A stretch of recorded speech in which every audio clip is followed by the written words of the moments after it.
Every country is facing aging problem. Only India is having an advantage of demographic dividend. It will continue another 25 years' time. Fourth one is very strong leadership. You are seeing all over the world so many problems. Most sustainable environment, I can say peaceful environment is available only in India. Anybody wanted to do business, your money will be safe. There is no doubt about it.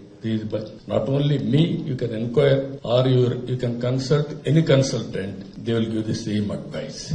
As on today, we are fourth largest economy. We are going to become third largest economy. Ultimately, by 2038, we will be second largest economy. Ultimately, we are bidding or competing number one economy by 2047. You are going to come to Davos. At that time, you have to discuss what we are discussing today. It should have happened or not. You have to confirm at that time. It is going to happen. That is the strength of India.